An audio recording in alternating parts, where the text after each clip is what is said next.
अगर आपको समझ आ जाए आईएमएफ के उस पैरामीटर की जिस पर उन्होंने जांचा है और ये हमें खुशी की खबर बताई है, नवीद सुनाई है, जिस पर हुकूमत बड़े शादियाने बजा रही है कि पाकिस्तान में महंगाई जो है ये तो काफ़ी अरसे से कह रहे हैं कि सिंगल डिजिट पर आ गई है। वो कह रहे हैं कि 6.12% रह गई है महंगाई।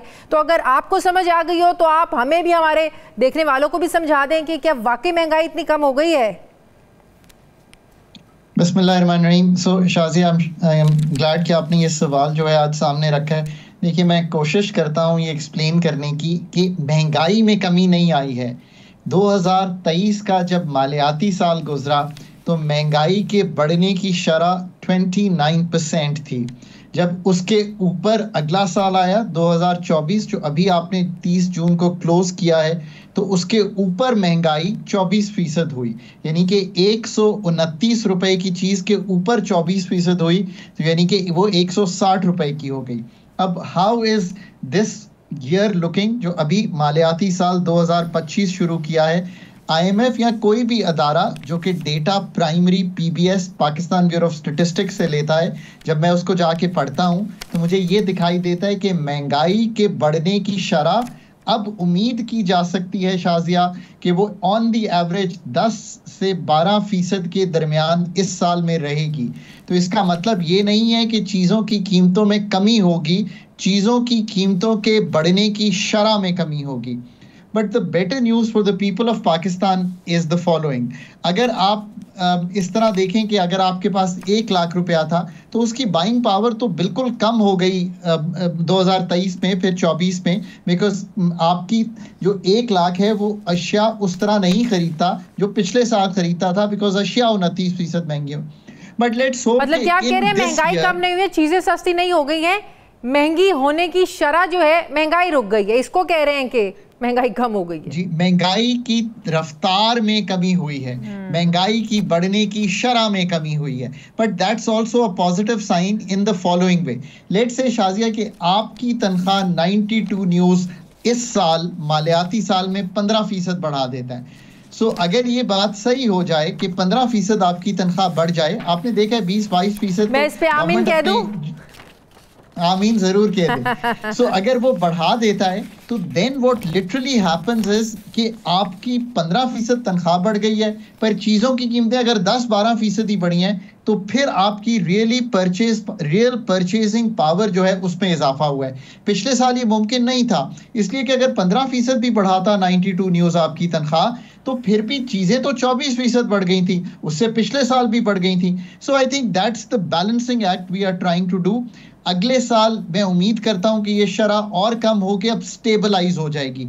ओवरऑल मकसद ये है, लेकिन फिर भी डिपेंड करता है ना, यहाँ पर महंगाई कम होती है, ज्यादा होती है, ऑयल प्राइसेस डज मैटर, बहुत मैटर करता है कि ऑयल प्राइसेस कहाँ पर जा रही हैं, पेट्रोल कहाँ पर जा रहा है, जिससे सारी जो आपकी चीज़ें हैं वो महंगी होती हैं, सस्ती होती हैं। ये बहुत डिपेंड करता है कि दुनिया में पेट्रोल और ऑयल कहाँ जा रहा है।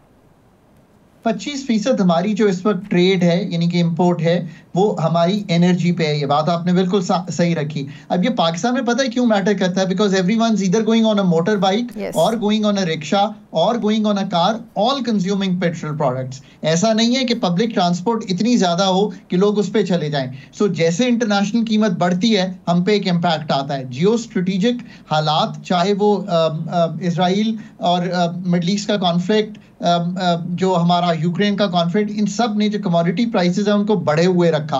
अभी दोबारा आपने कल स्कर्मिशेस देखी जब इजराइल ने अनफॉर्चुनेटली ईरान पे स्कर्मिशेस की। So all that creates an uncertainty. But उसका जो दूसरी चीज अच्छी है, रुपया 307-310 पे था टू अ डॉलर, आज 278 पे ट्रेड कर रहा है, वरना जरूर इस वक्त जो पेट्रोल की कीमत है वो बहुत बड़ी हुई होती। सो आई थिंक एक बैलेंसिंग एक्ट में है इन्फ्लेशन पे। अब आप मुझसे अगर 1 मिनट दें तो मैं ये कहूंगा, असल में महंगाई कब कम होगी? जब आप पब्लिक ट्रांसपोर्ट करेंगे सो दैट हर एक को गाड़ी पे ना जाना पड़े, जब आप पैदावारी सलाहियत वीट की, मेज की, क्रॉप्स की, कॉटन की बेहतर कर देंगे, तो उसी की अगर यील्ड बेहतर हो, सबसे बढ़कर आप सोलर पर शिफ्ट कर देंगे, ऑटोमेटिकली सब कुछ बहुत कम हो जाएगा। आप पूरे एनर्जी सेक्टर को ठीक करेंगे ना शाज़िया, तो आपका एनर्जी एफिशिएंसी भी आएगी, कंपेटिटिव आपकी इंपोर्ट्स बेहतर होंगी। जी, आपकी इंपोर्ट का जो कंटिन्यूअस वो है वो टूटेगा, और अगर एक्सपोर्ट बेहतर होंगी तो क्या होगा आपके, देखिए हमें रुपए की कीमत जो है ना वो एक्सपोर्ट डिटरमिन करेगी आपके। अगर एक्सपोर्ट बेहतर होंगी, डॉलर ज्यादा आ रहे होंगे, तो आपका रुपया मुस्तहकम होता चला जाएगा, leaving it to the market forces. अब शाजिया बात ये है, असल बात कि आपको एक वक्त मिल गया है, एक स्पेस मिल गई है IMF की एंगेजमेंट के बाद। अगर ये जो सारे काम आज पैदावारी सलाहियत, ग्रोथ, एनर्जी सेक्टर रिफॉर्म्स, ये जो डिस्कोस के नुकसान आते हैं, 600 अरब का नुकसान डिस्कोस ने करना है इस साल में, 600 अरब रुपए का, विच इज $2 बिलियन। सो अगर ये सारे काम शाजिया कर लिए जाएं, और this is what we should be doing all the policy, जिसे कहते हैं एडवोकेसी ऑन, कि जी ये काम करें, एक्सपेंडिचर कम करें। अगर ये सारे काम कर लिए जाएं तो फिर अभी अगली केस दायरा है वो सारा हमारे उस पर नजर रखे हुए ना, एक्सपेंडिचर्स क्या हैं, आपकी आमदनी क्या है, अखराजात क्या हैं, आपने कितना पॉलिसी रेट रखना है, IMF सारा उस पर नज़र रखे हुए है। उसके बाद में दूसरी किस्त पे तो लेनी है ना, जब तक उनकी इन शराइत पर नहीं मानेंगे तो कैसे हमें अगले पैसे मिलेंगे।